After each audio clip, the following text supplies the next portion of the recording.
रामपुर नामक गांव में स्वर्णी नाम की औरत रहा करती थी। उसके 2 बेटे थे। दोनों बेटे शहर में जाकर काम किया करते थे। दोनों की शादी हो गई थी। बड़ी बहू का नाम प्रतिभा और छोटी बहू का नाम सुनैना था। स्वर्णी और प्रतिभा हमेशा सुनैना को तंग किया करती थीं क्योंकि उनके छोटे बेटे ने सुनैना से शादी अपनी पसंद से की थी और सुनैना एक साधारण से परिवार से थी। एक बार बड़ी बहू के हाथ से सास का चश्मा गिरकर टूट गया। वो सोचने लगी, अरे ये क्या कर दिया मैंने, ये तो माँ जी कल ही बनवाकर लाई थीं। उनको को पता चलेगा तो बहुत गुस्सा होंगी। अब क्या करूं? प्रतिभा बाहर काम कर रही सुनैना के पास गई और कहा, सुनैना सुनो, माँ जी के कमरे से झूठे बर्तन ले आओ। सुनैना बोली, ठीक है दीदी, अभी ले आई। सुनैना जैसे ही माँ जी के कमरे में गई तो उसने देखा कि चश्मा नीचे टूटा पड़ा है।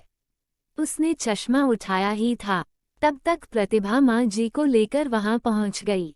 प्रतिभा बोली, हे भगवान, माँ जी का चश्मा तोड़ दिया। माँ जी कल ही इसे बनवाकर लाई थीं। ये क्या किया तूने सुनैना? कोई काम ध्यान से नहीं करती हो तुम, कितना नुकसान कर दिया। इस पर स्वर्णी बोली, ये क्या कर दिया तूने? जब से आई है नुकसान पे नुकसान किए जा रही है। एक तो घर से खाली हाथ आ गई और जो अब मेरे घर में बचा है वो भी तोड़ना चाहती है। इस बात पर सुनैना बोली, माँ जी ये मैंने नहीं तोड़ा है। प्रतिभा दीदी ने मुझे बर्तन लाने को भेजा था तो मैंने देखा कि चश्मा टूटा हुआ नीचे गिरा है। प्रतिभा बोली, तू क्या कहना चाहती कि मैंने तोड़ा है? नहीं दीदी, मैं तो माँ जी को बता रही थी कि मैंने नहीं किया। फिर प्रतिभा बोली, हाय रे मेरी किस्मत, देखो ना माँ जी, आपने देखा ना, आपके सामने मुझे गलत बना रही है। सुनैना बोली, नहीं दीदी, मेरा ऐसा कोई इरादा नहीं है। प्रतिभा गुस्से में बोली, चुप रहो तुम, एक तो नुकसान करती हो ऊपर से झूठ भी बोलती हो। सास भी गुस्से से बोली, जाओ मेरे सामने से और दोबारा मत आना जब तक घर का सारा काम ना खत्म हो जाए, समझी? उसके बाद तुम जंगल चली जाना, वहां से लकड़ियां काटकर ले आना। प्रतिभा भी हाथ नचाकर बोली, जंगल चली जाइयो समय से। समझ गई, लेकिन दीदी इन सब कामों को करने में ही शाम हो जाएगी। इतनी जल्दी ये सब मैं कैसे कर पाऊंगी? प्रतिभा बोली, मुझे क्या पता, माँ जी ने बोल दिया सो बोल दिया। समझ गई। सुनैना ने प्रतिरोध करना चाहा, बोली, माँ जी। उसकी बात बीच में ही काटकर सास ने कहा, प्रतिभा ने क्या कहा समझ में नहीं आया। सुनैना बोली, ठीक है माँ जी, जाती हूँ। बेचारी सुनैना उदास मन से वहां से चली जाती है। सास मन ही मन बुदबुदाई, भगवान करे जंगल से वापस ही ना आए। मैं अपने बेटे की किसी अच्छे घर में शादी कर दूंगी और दहेज में बहुत सारे गहने और रुपये भी ले लूंगी। ये सब सुनैना ने सुन लिया। प्रतिभा बोली, माँ जी मेरे लिए भी एक सोने का हार ले लेना। आखिरकार मैं इस घर की बड़ी बहू हूँ। ठीक है, जाओ अब मेरे लिए कुछ बढ़िया सा खाने को ले आओ। प्रतिभा बोली, जी माँ जी, अभी लेकर आई। प्रतिभा वहां से चली गई। स्वर्णी ने सोचा, अब बस इस सुनैना को इस दुनिया से मिटाना होगा। एक बार ये काम हो जाए, मैं पंडितों को जी भर के खाना खिलाऊंगी। सुनैना काम करते करते रोने लगी। सोच रही थी, मैं ऐसा क्या करूं जिससे माँ जी मेरे बारे में ये सब सोचना बंद कर दें। हे भगवान, मुझ पर अपनी कृपा करो, मैं ये सब बहुत ज्यादा नहीं सह पाऊंगी। सारा काम करने के बाद सुनैना अपने साथ खाने के लिए 4 रोटी और थोड़ी सब्जी बांध के जंगल ले गई। सुनैना जंगल में लकड़ी काटने लगी। उसने लकड़ी का एक गट्ठा बनाया और छांव में बैठ गई। तब उसके थैले से रोटी का डिब्बा नीचे गिर गया। सुनैना सोचने लगी, अरे मैं तो खाना ही भूल गई। लोग काम भूल जाते हैं और मैं खाना ही भूल गई। क्या करूं अपना? अब बस जल्दी घर चली जाती हूँ। इसे खाऊं या नहीं, ऐसा करती हूँ, खा ही लेती हूँ। वैसे भी सुबह से कुछ खाया नहीं, फिर रात का खाना भी तो बनाना पड़ेगा। सुनैना बैठकर खाना खाने ही वाली होती है कि तभी वहां पर एक बकरी उसके सामने आकर बैठ जाती। सुनैना बोली, तुझे भूख लगी है, आ जा तू भी खा ले। वो एक रोटी बकरी को दे देती है। बकरी फिर भी नहीं जाती। इस बार वो एक और रोटी देती है और इस बार बकरी चली जाती है। सुनैना सोची, लगता है इसके नसीब में रोटी खाना लिखा था। चलो इस बेजुबान के पेट में भी कुछ गया। इसके बाद वह थोड़ा पानी पीती है। तब तक जंगल से एक बूढ़ी औरत बहुत सारा सामान लेकर गुजर रही होती है। सुनैना बोली, माँ जी आप इस जंगल में? बूढ़ी औरत ने कहा, मैं अपने गांव जा रही हूँ बेटी। ये रास्ता जल्दी पहुंचा देता है इसलिए यहाँ से जा रही हूँ। औरत बहुत बूढ़ी थी। सुनैना को उस पर दया आ गई।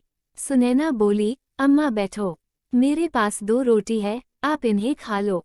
वैसे भी मुझे तो घर जाना है इसलिए इन्हें खाने का तो समय नहीं है मेरे पास। आप मुझे थकी हुई लगती हो, आप इन्हें खा लो। अम्मा बैठ गई और हैरानी से सुनैना की तरफ देखने लगी। औरत बोली, इस जंगल में लगता है भगवान ने तुझे भेजा है मेरे लिए। ला बेटी ला, जोरों की भूख लगी है मुझे, बहुत बुरा हाल है। खुश रहे तू बेटी। सुनैना ने रोटी सब्जी अम्मा को दे दी और अम्मा ने बड़े चाव से रोटी सब्जी खा ली। बेटी एक बात ध्यान से सुन, तेरे जीवन में कभी भी कोई मुसीबत आए तो बस अपने पूर्वजों और भगवान को सच्चे दिल से याद करना। उसके बाद मुसीबत पड़ने पर लाल कपड़ा और धूप बत्ती जलाकर हाथ जोड़ लेना, सब ठीक हो जाएगा। सुनैना बोली, धन्यवाद अम्मा, बड़ों की कृपा से ही घर परिवार फलता फूलता है। कभी रामपुर गांव में आना होगा तो किसी से भी पूछ लेना मेरी माँ जी का नाम। उनका नाम स्वर्णी देवी है, तो आपको बता देंगे मेरे घर का पता। कभी आना हो तो हमसे मिलने जरूर आना। बूढ़ी औरत ने कहा, जरूर बेटा, कभी मौका मिले तो जरूर आऊंगी। अब बेटी तू जल्दी घर जा, ये जंगल तेरे लिए सुरक्षित नहीं है। ठीक है अम्मा, आप भी जल्दी चले जाओ। और हाँ बेटी, कभी भी डर लगे तो अपने पूर्वजों को याद करना। पितर हमेशा अपने वंशजों की रक्षा करते हैं। जी अम्मा, कहकर सुनैना चल देती है। सुनैना घर पहुंचती है। उसके बाद रात के लिए खाना बनाने लग जाती है। खाना बनाकर सबको खिलाया और उसके बाद सब सो गए। अचानक पूरा घर हिलने लग गया। अचानक एक कमरे से बहुत तेज आवाजें आने लगीं। सब लोग डर गए। कुछ देर बाद सब एकदम से शांत हो गया। प्रतिभा बोली, माँ जी ये क्या था? ये कैसी आवाज थी? स्वर्णी बोली, रुक मैं देखती हूँ। सुनैना, जा तू देख, क्या है वहाँ? सुनैना बोली, माँ जी मुझे डर लग रहा है। सास डांटते हुए बोली, जाती है या नहीं? इसके बाद सुनैना कमरे में देखने चले गई। वहाँ कोई नहीं था। माँ जी यहाँ कुछ भी नहीं है। ऐसा कैसे हो सकता है? इतनी भयंकर आवाज भला किसकी हो सकती है? प्रतिभा बोली, मुझे लगता है कोई जानवर खिड़की से घुस गया होगा। मैं कहती थी ना, वहाँ जालियां लगा लो। चलो अब जाओ, सब सो जाओ, कहकर स्वर्णी सोने चली गई। अगले दिन सास बोली, सुनैना सुन, वो कपड़े रखे हैं, धो देना सारे, और घर की सारी चादरें भी धोनी है, और हाँ पर्दे भी। समझ गई जी माँ जी। तब तक वहाँ उनकी पड़ोसन शारदा आ गई। आते ही बोली, प्रणाम अम्मा, कैसी हो आप? आओ बेटी, तुम कैसी हो? हमारा तो जैसे तैसे वक्त निकल रहा है। मैं ठीक हूँ माँ जी, आपसे वो शहद लेने के लिए आई हूँ। कुछ दिन पहले आपसे मंगवाया था ना? अरे हाँ, मैं तो भूल ही गई थी। क्या करूँ बेटी, उम्र हो गई है। रुक लाती हूँ। स्वर्णी जैसे ही अंदर गई, शारदा तुरंत सुनैना के पास जाकर बोली, सुनैना तू दुखी नहीं होती इस बुढ़िया के ऐसे बर्ताव से? जीना मुश्किल किया हुआ है तेरा इसने। कहती हूँ तू अपने मायके वालों को बता दे। सुनैना बोली, नहीं बहन, मेरे माता पिता गरीब हैं, उन्हें मैं और पीड़ा नहीं दे सकती। मुझे परेशान देख वो और दुखी हो जाएंगे। तेरी हालत देख मुझे बहुत दुख होता है। तू अपना ध्यान रखना। तुम मेरी चिंता मत करो, वो जैसी भी है मेरी सास है। गुस्सा करती है पर दिल की अच्छी है। शारदा बोली, तू बहुत भोली है रे। मैं तो तेरे लिए बस प्रार्थना ही कर सकती हूँ कि एक दिन तेरा जीवन भी सुधर जाए। तू परेशान मत हो ना। हाँ। सुनैना बोली, ये सब मेरा परिवार है और परिवार में तो ये सब चलता ही रहता है। तब तक अचानक माँ जी आ गई। ले शारदा अपना शहद। धन्यवाद अम्मा। अच्छा मैं चलती हूँ, इतना कहकर उसने सुनैना की तरफ देखा और चली गईं। सुनैना ने अपना सारा काम किया। पहले कपड़े, घर की सफाई, आंगन की सफाई। रात के समय सास ने पूछा, अरे ओ सुनैना, खाना बना या नहीं? बन गया माँ जी, आप हाथ धो लीजिए, अभी लगाती हूँ। जल्दी कर, भूख लगी है मुझे बहुत। अभी रखती हूँ माँ जी। स्वर्णी खाना खाते ही छी छी थू थू कर कहने लगी, कैसा खाना बनाती है तू? ऐसा खाना तो जानवर भी ना खाए। माँ जी, मैं आगे से ध्यान रखूंगी। सास और प्रतिभा ने सारा खाना खा लिया और जानबूझ के बाकी की रोटियां और सब्जी छुपा दी।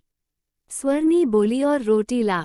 सुनैना बोली, माँ जी, रोटियां तो खत्म हो गई है। इस घर में तो पेट भर के खाना भी नहीं मिलता। जीना दूभर हो गया है। जा बर्तन ले जा। स्वर्णी ने प्रतिभा को वो खाना दिया। प्रतिभा ने तुरंत वो खाना गाय को खिला दिया और वापस वहां आकर बैठ गई और बोली, चलिए माँ जी, कल शादी में भी जाना है, सो जाते हैं। सब ने खाना खाया। किसी ने सुनैना को खाने के लिए नहीं पूछा। फिर सुनैना ने बर्तन धोए। आधी रात को अचानक आवाज आने लगी। सब बाहर आ गए। प्रतिभा बोली, माँ जी, फिर से वही आवाज। ये आवाज तो कल से भी ज्यादा है। माँ जी, इस सुनैना को वहां भेज देते हैं, आप कमरा बंद कर देना। अगर वहां कोई जानवर होगा तो इसे खा जाएगा। स्वर्णी ने कहा, सुनैना जाके देख, कौन है वहां? नहीं नहीं माँ जी, मुझे डर लग रहा है। स्वर्णी ने कहा, जाती है या मारूं? सुनैना जैसे ही कमरे में गई, प्रतिभा ने दरवाजा बंद कर दिया। सुनैना चिल्लाने लगी, माँ जी, दरवाजा खोलिए। आप मेरे साथ ये सब क्यों कर रही है माँ जी?